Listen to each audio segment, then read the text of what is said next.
Hello বন্ধুরা, আজ আমার ভাই আমার ঘরে ঘুমাতে এসেছিলেন, কিন্তু তার উপস্থিতির কারণে আমি সেই সব কাজ করতে পারছিলাম না যা আমি সাধারণত রাতের অন্ধকারে করে থাকি। এসব কাজে আমি প্রচুর প্রশান্তি পাই, কিন্তু আমি কি জানতাম যে আজ রাতে এমন কিছু ঘটবে যার কারণে আমি ঘামে ভিজে যাব। তিনি মাত্র 2টি আঙুল দিয়ে আমাকে পাগল করে দিয়েছিলেন, আর এখন আমি সেই সব কথা আপনাদের বলতে যাচ্ছি। আমার নাম কবিতা, আমার বয়স 30 বছর এবং আমি এখনও অবিবাহিত। আমি এখনও বিয়ে করিনি এবং ভাবছিলাম যে হয়তো কখনোই বিয়ে করব না। একবার প্রেমে ধোঁকা খেয়েছিলাম এবং সেই দিনই আমি প্রেম করা ছেড়ে দিয়েছিলাম, কারণ আমি ঠিক করে নিয়েছিলাম যে আর কখনোই কোনো ছেলের ফাঁদে পড়ব না। এই কারণেই আমি বিয়ে করিনি। আমি একটি কলেজে অধ্যাপক, একজন ভারতীয় মেয়ে, সুন্দর, শিক্ষিত এবং স্মার্টও বটে। আমার শরীর ও মনে আধুনিকতার ছোঁয়া লেগেছে, কিন্তু গত রাতে আমার ভাইয়ের সাথে যা ঘটেছে তারপর থেকে অনেক কিছু বদলে গেছে এবং আমার চিন্তাভাবনাও বদলে গেছে। এখন আমার মনে হচ্ছে যে যদি কোনো ভালো ছেলে পাওয়া যায় তাহলে বিয়ে করে ফেলা উচিত। গত রাতের কথা বলি। আমার ভাই, যার বয়স 40 বছর, তিনি সেনাবাহিনীতে কাজ করেন, আর আমার ভাবির মৃত্যু হয়েছে সম্প্রতি একটি বাস দুর্ঘটনা। রাতের বেলা আমরা খাবার খেয়ে কিছুক্ষণ টিভি দেখছিলাম। তারপর আমি আর ভাই ছাদে হাঁটতে গেলাম। ভাই গ্রাউন্ড ফ্লোরে ঘুমানো আর আমি ফার্স্ট ফ্লোরে। আমার পাশের ঘরে আমার ছোট ভাই ঘুমায়। রাত প্রায় 1টার দিকে আমরা দুজন নিচে নেমে এলাম। তখন ভাই আমার ঘরে এসে বললেন, কবিতা, এখনও ঘুম আসছে না, চলো গল্প করি। আমরা দুজন বিছানায় শুয়ে গল্প করতে লাগলাম। মাঝে মাঝে ভাই তার মোবাইলে গেম খেলছিলেন আর আমি আমার মোবাইলে লোকেদের স্ট্যাটাস দেখছিলাম। এমন সময় জোরে বৃষ্টি শুরু হয়ে গেল আর হালকা ঠান্ডা বাতাসও বিতে লাগল, যা আমরা দুজনই খুব পছন্দ করি। দেরাদুনের হাওয়া তো এমনিতেই খুব ভালো। কিছুক্ষণ পর ভাই ঘুমাতে শুরু করলেন। আমি বললাম, ভাই, আপনি আপনার ঘরে যান, আপনার ঘুম পাচ্ছে। ভাই নাখোশ হয়ে বললেন, কবিতা, আমাকে বিরক্ত করো না প্লিজ। এ কথা বলে তিনি চোখ বন্ধ করে 2 মিনিটের মধ্যে গভীর ঘুমে চলে গেলে। আমি উঠে বাথরুমে গিয়ে আমার জামাকাপড় বদলে নিলাম, কারণ আটসাট জামায় আমার ঘুম আসে না।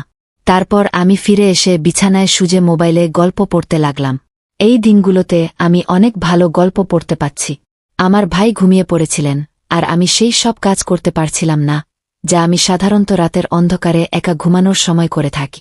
কিন্তু আজ ভাইয়ের কারণে আমি বেশি কিছু করতে পারছিলাম না, তাই মোবাইল রেখে ঘুমানোর চেষ্টা করলাম। কিন্তু গল্পের চিন্তা আমার মাথায় ঘুরপাক খাচ্ছিল আর ঘুম আমার থেকে দূরে সরে যাচ্ছিল। রাত গভীর হতে লাগলে আর আমার মনে এক অদ্ভুত অস্থিরতা বাসা বাঁধতে লাগল। ঘুম তো ছিলি না আর মাথায় সেই গল্পই চলছিল যা আমি ঘুমানোর আগে পড়েছিলাম। সেই গল্পটি আমার ভেতরে এক অদ্ভুত আলোড়ন তুলে দিয়েছিল আর আমি নিজেকে শান্ত করতে পারছিলাম না। ভাই পাশেই ঘুমাচ্ছিলেন আর তার নাক ডাকার শব্দ আমাকে আরও বেশি বিভ্রান্ত করে তুলছিল। যদি তিনি সেখানে না থাকতেন তাহলে হয়তো আমি নিজেকে সেই গল্পের অংশ বানিয়ে নিতাম আর সেই সব কাজ করতাম যা আমাকে রাতের অন্ধকারে একা করতে ভালো লাগে। কিন্তু আজকের রাতটা ছিল একটু আলাদা। আমি আমার নিজের চিন্তায় ডুবে গিয়েছিলাম। এমন সময় হঠাৎ ভাই পাশ ফিরলেন আর সোজা হয়ে বসলেন। আমার চোখ অজান্তেই সেই দিকে চলে গেল আর আমি যা দেখলাম তাতে আমার পা তলায় মাটি সরে গেল। ভাই খুব পাতলা ধুতি পরেছিলেন আর তার কারণে এমন কিছু দেখা যাচ্ছিল যে দেখে আমার লজ্জা করে গেল। আমার অবস্থা আরও জটিল হয়ে গেল। লজ্জা তো দূরের কথা, আমি আমার চোখ তার দিক থেকে সরাতেই পারছিলাম না। মনে এক অদ্ভুত অস্থিরতা চলছিল। একদিকে আমি নিজেকে নিয়ন্ত্রণে রাখার চেষ্টা করছিলাম আর অন্যদিকে আমার ভেতরের অস্থিরতা বেড়েই চলছিল। সত্যি বলতে কি, এখন আর আমি সহ্য করতে পারছিলাম না। প্রতি মুহূর্তে মনে হচ্ছিল যে যদি আমি নিজেকে নিয়ন্ত্রণে না রাখি তাহলে কিছুই হতে পারে আর এই অবস্থা থেকে বেরিয়ে আসা আমার পক্ষে অসম্ভব হয়ে যাবে। আমার হৃদস্পন্দন বেড়ে গেল আর মনে ভয় ঢুকে গেল যে যদি কিছু ভুল হয়ে যায় তাহলে ভাই আমার সম্পর্কে কি ভাববেন। ভাইদের চোখে আমি কেমন দেখাব, এই প্রশ্নগুলো আমাকে আরও বেশি অস্থির করে তুলছিল। কিন্তু অন্যদিকে আমার মনে এক গভীর ইচ্ছাও ছিল যা আমাকে বারবার সেই দিকে টানছিল, যেন আমি যা ভাবছি তা পূর্ণ করে ফেলি। আমার ভেতরের দ্বন্দ্ব এখন চরমে পৌঁছেছে। প্রতি মুহূর্তে আমি নিজের সাথে লড়াই করছিলাম, কিন্তু কোথাও যেন মনে সেই পুরনো গল্প আবার উকি দিচ্ছিল আর তার কারণেই আমার ইচ্ছা আরও বেড়ে যাচ্ছিল। এখন প্রশ্ন ছিল, আমি কি ভাইকে এই ঝড় থেকে বাঁচাতে পারব, নাকি ভাই আমাকে তার কবজায় নিয়ে নেবেন। রাতের পরিবেশ আগে থেকেই অদ্ভুত ছিল আর তার উপর ভাইয়ের ফোন বেজে উঠল। সম্ভবত কেউ তাকে মেসেজ করেছিল আর ফোনটা আমার পাশেই রাখা ছিল, কারণ ভাই তাকে চার্জে লাগিয়ে রেখেছিলেন। ঘুমানোর আগে ভাই গভীর ঘুমে ছিলেন। কিন্তু ফোনে একের পর এক মেসেজ আসছিল, আর তার আওয়াজ আমার অস্থিরতা আরও বাড়িয়ে দিল। আমি ভাবলাম ফোনটা সাইলেন্ট করে দিই, যাতে আওয়াজ বন্ধ হয়। কিন্তু সাথে সাথে আমার মনে প্রশ্ন জাগল, এত রাতে ভাইকে কে মেসেজ করছে? আমি ভাইয়ের ফোনের পাসওয়ার্ড জানতাম, তাই কোনো দ্বিধা না করেই তার ফোন চেক করলাম। স্ক্রিনে তাকাতেই দেখলাম ভাইয়ের গার্লফ্রেন্ড তাকে একের পর এক মেসেজ পাঠাচ্ছে। এক অদ্ভুত কৌতূহল আমাকে ঘিরে ফেল, আর আমি ভাবতে লাগলাম শেষ পর্যন্ত সেই ভিডিওটা কি নিয়ে। আমি ভাবলামও একবার দেখেই নি ভিডিওতে কি আছে। ভিডিও চালু করতেই আমার চোখ যেন থমকে গেল। আমি যা দেখছিলাম তা বুঝতেই পারছিলাম না। ভিডিওতে যা দেখানো হচ্ছিল তা আমি কখনোই ভাবতে পারিনি। একটি ভিডিও শেষ হতেই আমার মধ্যে পরের ভিডিও দেখার তীব্র ইচ্ছা জেগে উঠ। আমি পরের ভিডিওতে ক্লিক করলাম, আর মুহূর্তের মধ্যে সব ভিডিও দেখে ফেললাম। প্রতিটি ভিডিও আমার অবস্থাকে আরও খারাপ করে দিল। আমি বুঝতে পারছিলাম না আমি কেন এই সব দেখছি। এটা আমার এত ভালো লাগছে কেন? তবুও আমি থামতে পারছিলাম না। আমার হাত কাঁপছিল, কিন্তু চোখ স্ক্রিন থেকে সরাতে পারছিলাম না। সময় যত গড়াচ্ছিল আমার অস্থিরতা তত বাড়ছিল। আমি নিজের সাথে যুদ্ধ করছিলাম।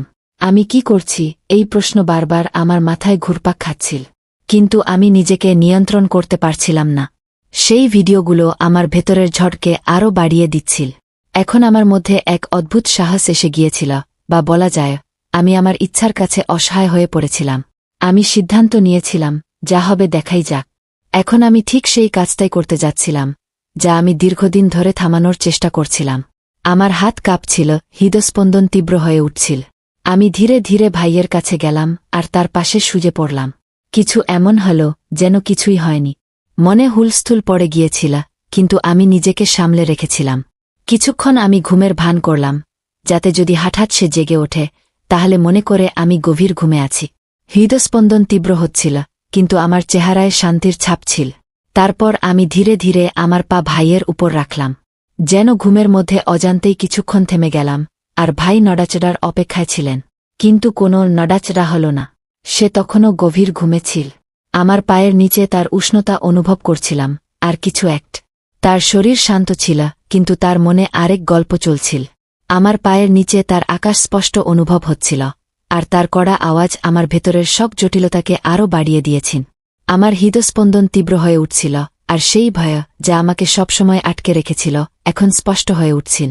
এখন আমি নিজেকে নিয়ন্ত্রণ করতে পারছিলাম না। সময় যত গড়াচ্ছিল আমার ইচ্ছা তত শক্তিশালী হয়ে উঠছিল। আমি জানতাম যদি এখন নিজেকে নিয়ন্ত্রণ না করি তাহলে এমন কিছু ঘটবে যা থেকে ফিরে আসা সম্ভব হবে না। কিন্তু কিছুক্ষণের মধ্যেই আমার মন যেন যুদ্ধ করছিল, আর আমি ধীরে ধীরে আমার হৃদয়ের কাছে হেরে যাচ্ছিলাম। আমি আবার আমার পা হালকা করে সরিয়ে নিলাম, এটা বোঝার জন্য যে তার ঘুম কত গভীর। কিন্তু কোনো নড়াচড়া হল না। এখন আমার মন ঠান্ডা হচ্ছিল, আর শুধু একটা কথাই মনে ঘুরছিল। রাত আর নিস্তব্ধতা আমার ভেতরে এক ঝড় তুলে দিয়েছে। প্রতি মুহূর্তে আমার সাহস বাড়ছিল। আমি যে পদক্ষেপ নিয়েছিলাম এখন তা থেকে পিছিয়ে আসা সম্ভব ছিল না। কিন্তু তখন আমি জানতাম না যে সে ঘুমায়নি। আসলে সে গভীর ঘুমে ছিল না, বরং শুরু থেকেই ঘুমের ভান করছিল। আমার প্রতিটি পদক্ষেপ সে আগে থেকেই জানত। আমি যা অনিচ্ছাকৃতভাবে করেছিলাম তা ভাই ইচ্ছাকৃতভাবে দেখছিলেন।